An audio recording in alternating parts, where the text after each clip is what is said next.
안녕하세요. 오늘 연말정산 두 번째 시간인데요. 오늘은 가족 수만 많아도 소득이 공제되는 그런 내용에 대해서 말씀을 드리겠습니다. 그게 인적공제라고 하는데요. 인적공제 내용에는 기본공제하고 추가공제가 있는데 그 부분에 대해서 좀 더 자세하게 알아보고요. 만약에 연말정산할 때 가족 수를 조금 더 늘리면은 소득이 훨씬 더 줄어드는 효과가 있기 때문에 세금을 적게 내겠죠. 세금을 적게 내게 된다는 것은 기존에 냈던 세금을 돌려받을 수 있다는 거니까 굉장히 중요한 부분이 될 수 있습니다.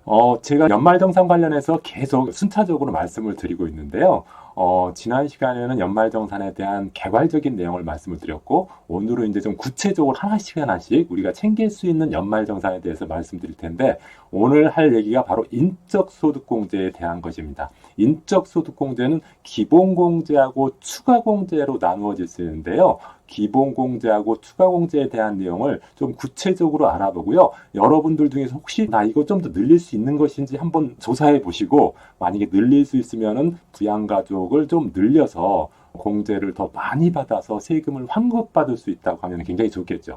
사람이 돈입니다. 연말정산할 때 사람의 숫자만큼 내 소득을 줄여주거든요. 그래서 부양가족이 많으면 많을수록 세금 환급에 껑충아져 늘어납니다. 그래서 한 명일 때보다는 두 명이 더 많이 공제받고요. 두 명일 때보다는 세 명, 세 명일 때보다는 다섯 명이 세금 공제를 더 많이 받게 되는 거죠.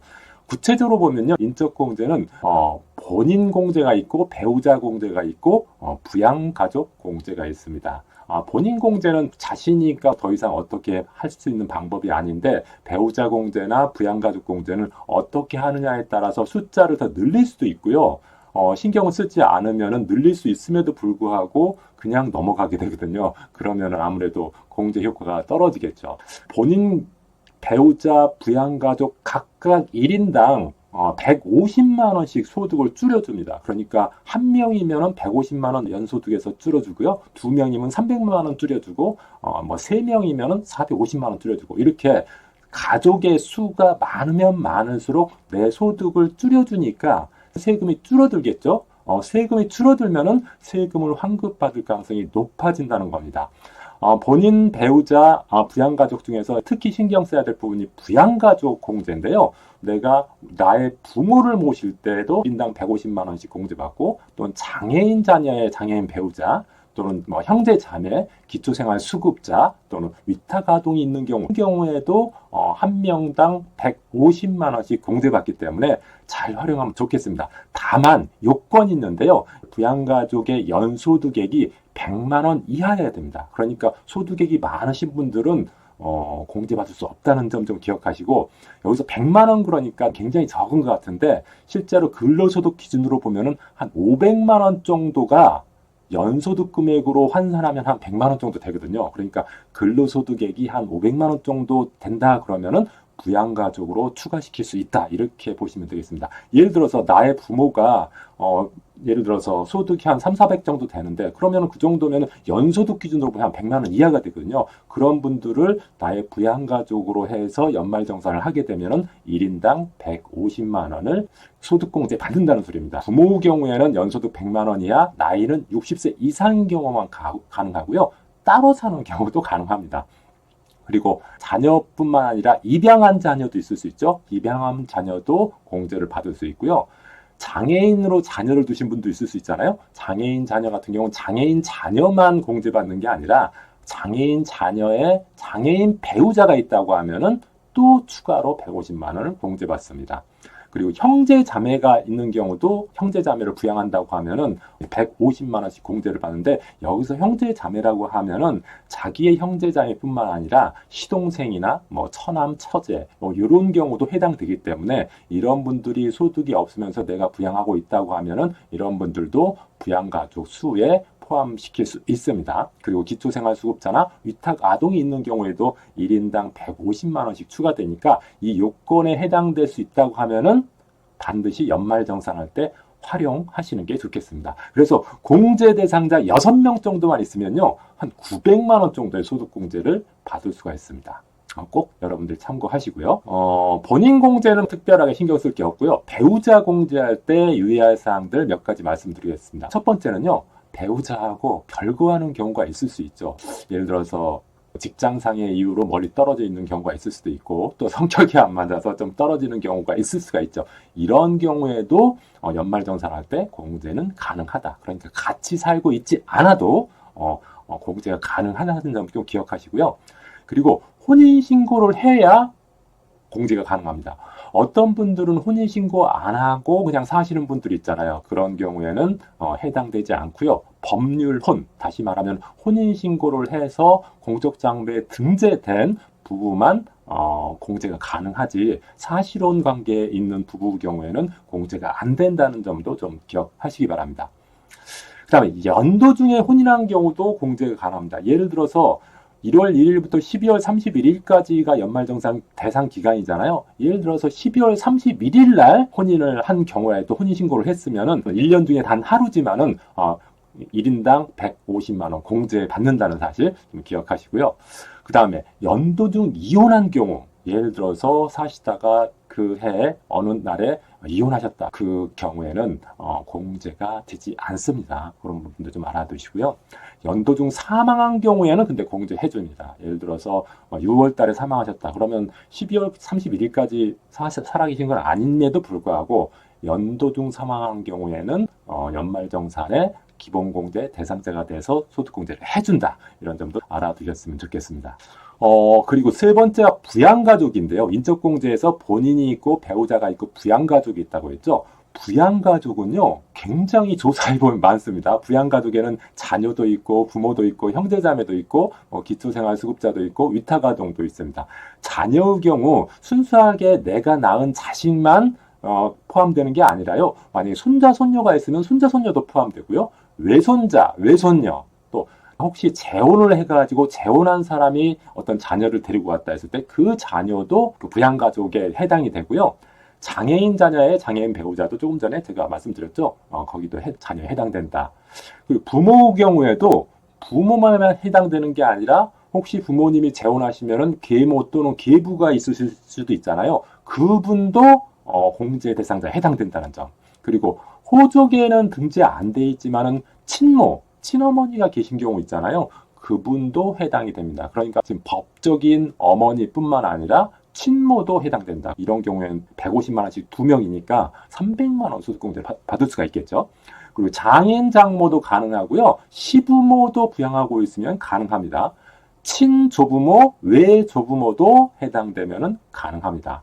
그리고 양자의 경우에는요. 부모가 두 분일 수 있죠. 친부모도 있고 양부모도 있고 둘 다 공제가 다 됩니다. 그러니까 친부모 두 명이고 양부모 2명이라면은 4명까지 부양가족 공제가 된다는 거죠. 그러면은 150만 원 곱하기 4, 600만 원의 소득이 공제되니까 나중에 세금 환급액이 굉장히 커질 겁니다. 그다음 형제자매의 경우에는 형, 동생, 오빠, 누나가 일반적이겠지만은 시동생 또는 처남, 처제 이런 경우도 해당이 된다. 이런 경우도 만약에 내가 부양하고 있으면은 해당되니까 이런 분들이 혹시 있으시면은 꼭 공제 받으시기 바랍니다. 종종 그런 경우 있잖아요. 시동생이나 처남하고 같이 살면서 직장 생활하거나 아니면 학업 때문에 또는 요양 때문에 같이 사는 경우 있지 않습니까? 이런 경우에도 공제를 받으니까 꼭 활용하시기 바라고요. 그다음 기초생활수급자나 위탁아동, 아동복지법에 따라서 아동을 위탁한 경우 그 아동 1인당 150만 원씩 인적공제가 됩니다. 그리고 기본공제 외에 추가공제라는 게 있는데요. 추가공제는 기본공제 150만 원 받고 일정한 요건이 되면은 추가로 또 100만 원을 더 공제를 해주는 겁니다. 예를 들어서 내가 부모를 부양하고 있는데 부모가 2명이다. 그러면은 150만 원 곱하기 2 해가지고 300만 원까지 공제받을 수 있잖아요. 근데 그 부모의 나이가 70세 이상이다. 만 70세 이상이면은 그 150만 원에다가 또 100만 원을 추가로 공제해 줍니다. 그리고 장애인 같은 경우에는 인적공제 150만 원 받고 또 그 사람이 장애인이라면 1인당 200만 원 추가로 또 공제하고요. 또 부녀자나 한부모 같은 경우 50만 원, 100만 원씩 각각 추가로 공제해 줍니다. 그래서 이것을 추가 공제라고 말하고 있습니다. 그러니까 여러분들이 만약에 이런 경우가 해당된다고 인적 공제뿐만 아니라 추가 공제를 받을 수 있기 때문에 1인당 150이 아니라 250만 원 공제를 받을 수 있는 그런 상황이 되는 거죠. 그러니까 부모님들, 예를 들어서 시골에 계신데 내가 매달 얼마씩 용돈을 드리고 있다. 그랬을 때는 이 부양가족 공제에 대해서 공제를 받을 수가 있고, 또 만 70세 이상이라면은 추가 공제를 받아서 1인당 250만 원의 소득 공제를 받을 수 있다. 이런 거 잘 활용하셨으면 좋겠습니다. 그리고 이제 인적 공제를 위해서 그럼 어떤 서류를 제출해야 되느냐? 연말정산할 때는요, 반드시 이런 제출 서류가 있는데, 제출 서류를 내면은 그만큼 받을 수 있는데, 제출 서류를 안 내서 공제 못 받는 경우가 많이 있더라고요. 제가 일반 직장인들 대상으로도 이런 강의를 많이 하고 있는데, 직장인들 물어보면 연말정산을 어떻게 하는지 자체를 모르는 경우도 있지만은, 실제로 서류만 제출하면은 연말정산 을 통해서 소득공제를 받을 수 있는데 서류 제출을 안 해가지고 못 받는 경우도 있는 것 같습니다. 그래서 이 제출 서류를 좀 잘 확인해 보시기 바랍니다. 본인 같은 경우는 제출 서류가 필요 없고요. 배우자 같은 경우는 주민등록 등본, 부양가족 같은 경우도 대부분 주민등록 등본으로 다 해결되고요. 다만 형제자매 같은 경우에는 예를 들어서 시동생이나 처남 같은 경우에는 가족관계 증명서 제출해야 될 경우가 생길 수 있고요. 기초생활수급자 같은 경우는 수급자 증명서, 그 다음에 위탁 아동 같은 경우에는 가정 위탁 보호 확인서 같은 것들을 시청에서 끊어주거든요. 그런 것을 발급받아서 제출해야 됩니다. 이런 서류를 잘 모를 때는 회사에 연말정산 담당자가 있지 않습니까? 그런 분들한테 물어서 어떤 서류가 필요한지 물어봐서 반드시 인적공제를 위한 제출 서류 꼭 제출해서 1인당 150만 원, 또 혹은 1인당 250만 원 공제를 받을 수 있기를 바랍니다. 인적공제 6명이면요, 소득공제액이 1000만 원이 넘을 수 있습니다. 예를 들어서 우리 가족 실제로 사는 사람은 2명이나 3명인 가족이 대부분이겠죠. 그런데 부모 또는 자녀, 이런 분들을 부양가족으로 추가 공제를 하게 된다고 하면은 6명 정도 되면은 1000만 원이 넘을 수 있습니다. 예를 한번 보겠습니다. 기본공제 2명, 부부만 있다 그러면은 공제금액 1인당 150만 원이니까 공제금액은 300만 원이 되겠죠. 그런데 만약에 3명이다. 부부하고 자녀 1명이라고 하면은 부부 150만 원씩 2명하고 자녀 150만 원이니까 총 450만 원이 될 거고요.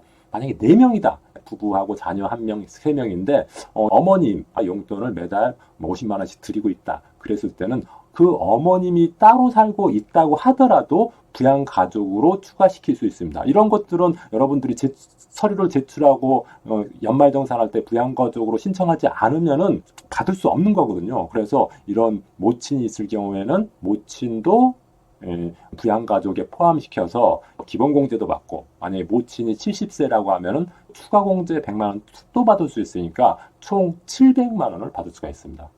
만약에 부부에다가 자녀 2명에다가 부모도 70세 이상인 분 2분이다 그랬을 때는 1100만 원까지 공제를 받을 수가 있겠습니다. 그러니까 우리 집에 살고 있는 사람만 부양가족이라고 생각하지 마시고, 예를 들어서 부모님들 이 있다고 하면은 부모님들도 내가 일정한 돈을 주고 있다, 용돈을 드리고 있다 그랬을 때는 부양가족으로 포함시켜서 소득공제를 1100만 원까지 늘릴 수도 있다는 점 여러분들 좀 기억하시기 바라고, 이보다 더 많으신 분들은 더 좋겠죠. 그러니까 사람이 많으면 많을수록 부양가족의 숫자를 많이 등록하면 할수록 인적소득공제는 1000만 원이 훨씬 넘을 수도 있습니다. 이런 것들을 꼭 챙기셔가지고 연말정산할 때 소득공제를 통해서 많은 세금을 환급받을 수 있었으면 좋겠습니다.